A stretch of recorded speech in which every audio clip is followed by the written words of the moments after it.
The doors of the banquet hall opened wide, and then they saw her. She was standing at the entrance in her good church dress, the navy blue one, with the white collar she had saved for occasions that mattered. Her hands were folded in front of her. She had taken the bus 3 hours from Brampton, transferred twice, and arrived 40 minutes early because she did not want to be late for her daughter's engagement dinner. She had brought a gift, a hand-stitched tablecloth she had worked on for 6 weeks, patterns her own mother had taught her in Kumasi before everything changed. The woman at the door, Reginald's mother, Pauline, looked at her the way people look at something that has appeared in the wrong place. Not cruelty exactly, something colder than that. Disappointment, maybe, or embarrassment. The family dinner is for immediate family, Pauline said. Immediate family and close associates. I am Amma's mother, she said, simply, quietly. And Pauline said, yes, I know, and the doors closed. Her name was Grace Asante. She was 58 years old.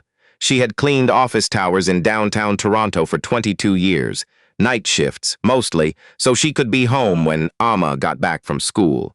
She had never asked anyone for anything she had not earned. She sat down on the bench outside the restaurant on King Street West, the tablecloth still in her lap, and she watched the winter dark settle over the city she had given her adult life to. And she did not cry. She had learned a long time ago how to hold things in until there was somewhere safe to put them. Inside, Amma did not yet know. You need to understand something about Amma Asante before you can understand what happened next.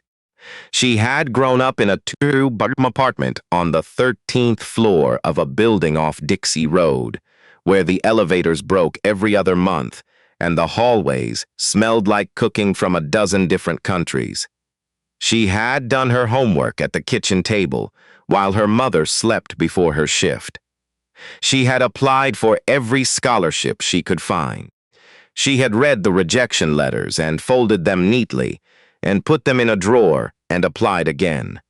She had graduated from the University of Toronto with a degree in civil engineering, then a master's, then a job at one of the most respected infrastructure firms in the country.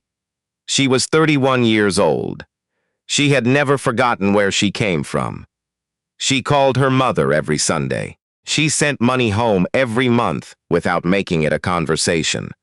She knew, without anyone having to tell her, that every single thing she had, the job, the education, the apartment in Liberty Village with the good windows, had been purchased in part with her mother's night shifts.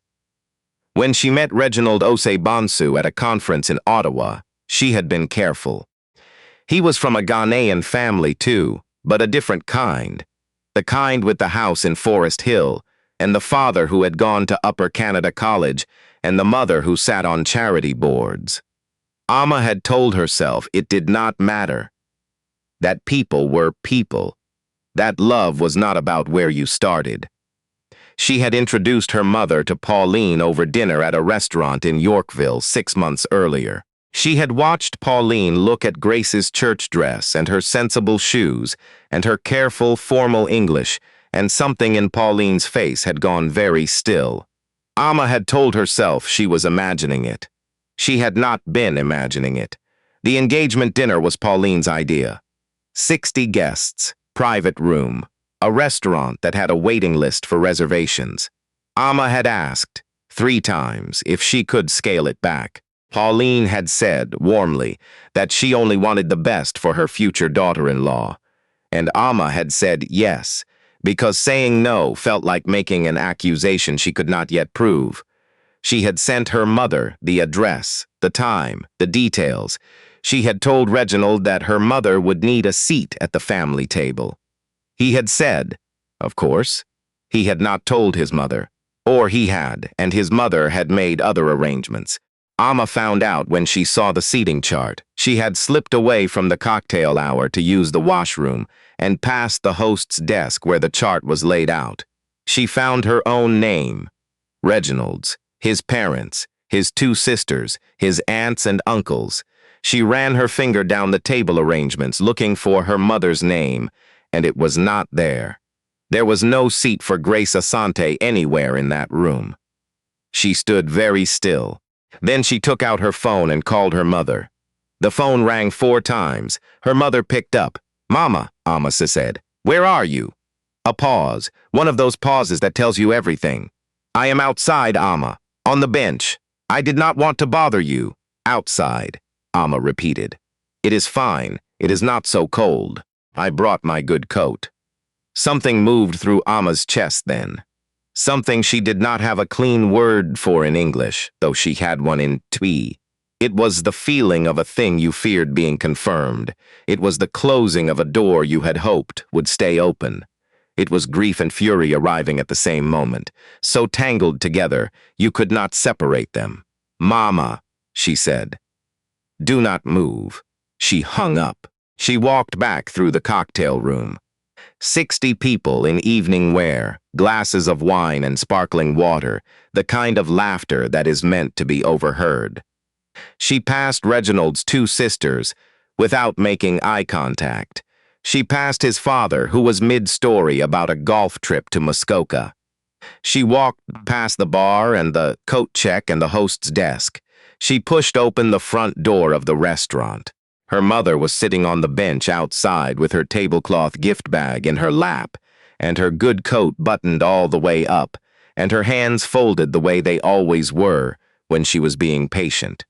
The street was lit orange, and the cold was that particular Toronto winter cold that gets into your bones before you realize it. Amma sat down beside her. She did not say anything for a moment. Her mother did not say anything either. They sat together on the bench on King Street while the traffic moved past and the restaurant windows glowed behind them. "You have a big night," her mother said finally.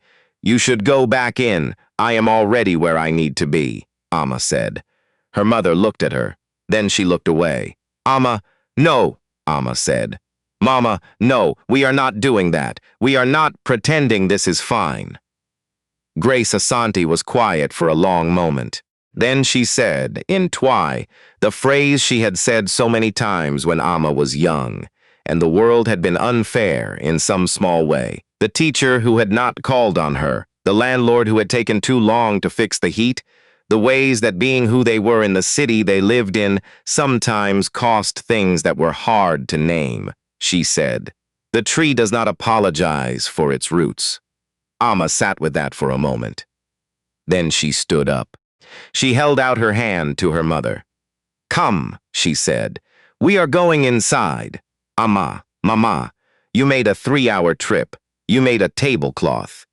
You are not sitting on a bench in the cold because someone decided you do not belong at your own daughter's engagement dinner. Come." Grace took her hand. They walked back through the front door of the restaurant together.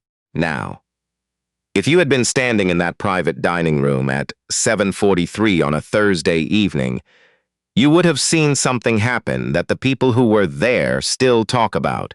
You would have seen a woman in a navy dress and a good wool coat walk into a room full of 60 people in evening wear, led by her daughter in a green silk blouse and tailored trousers.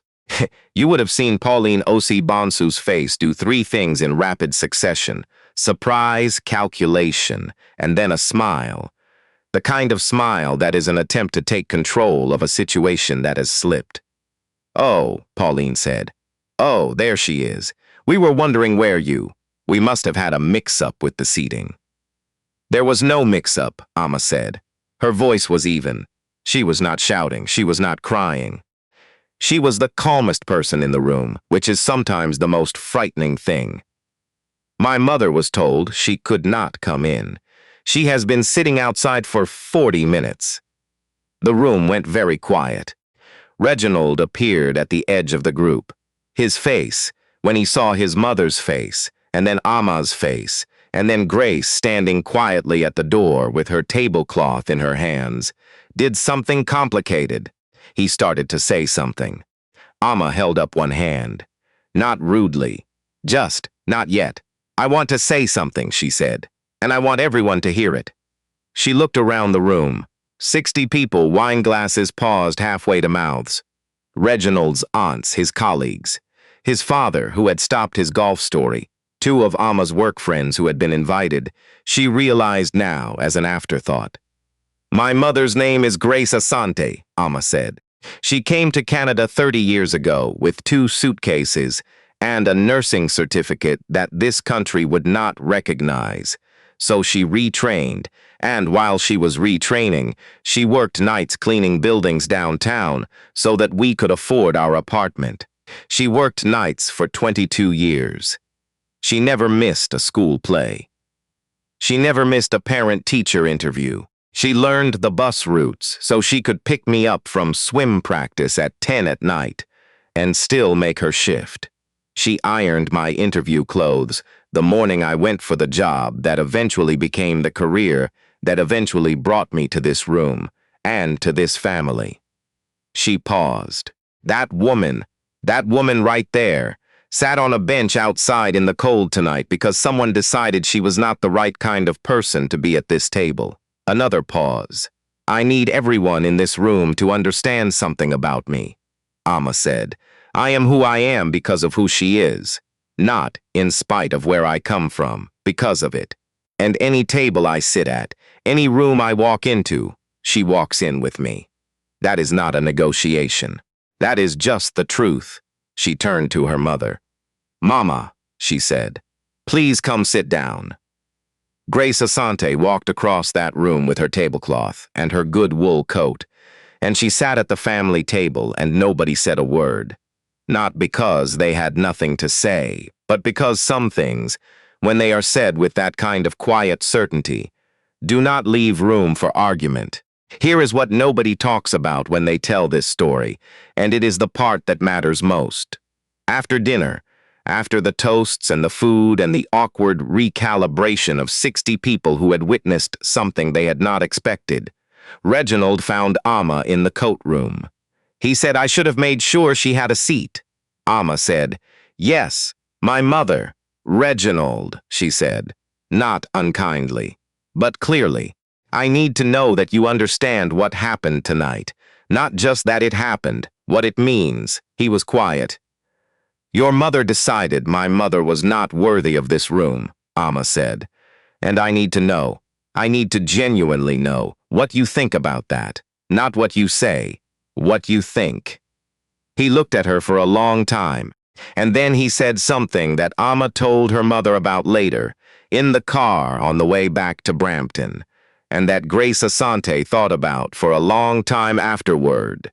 He said, "I think I let it happen because I was trying to keep the peace, and keeping the peace cost something I didn't have the right to spend. And I'm sorry. I'm sorry to you, and I need to be sorry to her." And then he went and found Grace Asante, who was putting on her coat near the door, and he said, simply quietly, "Mrs. Asante, I owe you an apology. I should have been at that door before you were. I should have made sure you walked in before any other guest arrived. I failed to do that. I'm sorry." Grace looked at him for a moment, the way she sometimes looked at things she was deciding about. Then she said, "My daughter chose you. She does not choose carelessly. So I believe you mean that." "I do," he said. "Good," she said, and she handed him the tablecloth. "This is for your home, hers and yours. I made it myself. The pattern is from my mother's village. You take care of it." He took it with both hands. Pauline Osibonsu did not apologize that night. Some people need more time than others to find their way to the right words, and that is a thing you can either accept or not, depending on what you believe about human beings and whether they can change. 6 weeks later, she called Amma. She asked if Grace would like to come for Sunday lunch. Amma said she would ask her mother. Grace said, "It is a long bus ride." Amma said, "I'll drive you," and she did. Lunch was not easy. These things rarely are. Pauline was formal, and Grace was quiet, and there were long silences over the jollof rice that Pauline had learned to make from a video online. An effort, even if imperfect, that Grace noticed without comment. But after lunch, when they were washing dishes, Pauline said, "I want to tell you that I handled things very badly, and that it came from a place in me that I am not proud of, and I am sorry." Grace dried a bowl. She thought about it. Then she said, "I raised my daughter to believe that people are capable of better than the worst thing they've done. She believes it because I told her. I should believe it too." Pauline said, "Thank you." Grace said, "Don't thank me yet. We have years of this ahead of us. Grandchildren, God willing, holidays, disagreements over food. You will have many more chances to show me who you are." And Pauline, for the first time, really laughed. Not the performance law from the engagement dinner. Something real. Before you go, and I hope you'll stay, because we tell stories like this one every week on this channel. Stories of ordinary people doing extraordinary things in ordinary moments. I want to ask you something. Think about the person who made your way possible. The one who worked the job they didn't love so you could have options they didn't have. The one who took the long bus route, the night shift, the second job. The quiet sacrifice that never made it into anyone's speech. Have you told them lately? Not a post, not a card. Actually told them. Because Grace Asante sat on a bench in the cold for 40 minutes and never once called her daughter to complain. She was going to sit there all night if she had to. She was going to sit there because she had not survived 30 years in a new country, and 22 years of night shifts, and all the 10,000 small dignities that get taken when people decide you do not belong in a room. She had not survived all of that to make her daughter's evening difficult. That is what love looks like when it is old and patient and entirely sure of itself. And that is what Ama Asante carried with her when she walked back into that restaurant. Not just her mother's hand, her mother's whole life. If this story moved you, share it with someone who needs to hear it. Subscribe to Ancient African Folktales. We will be here next week with another story worth sitting still for.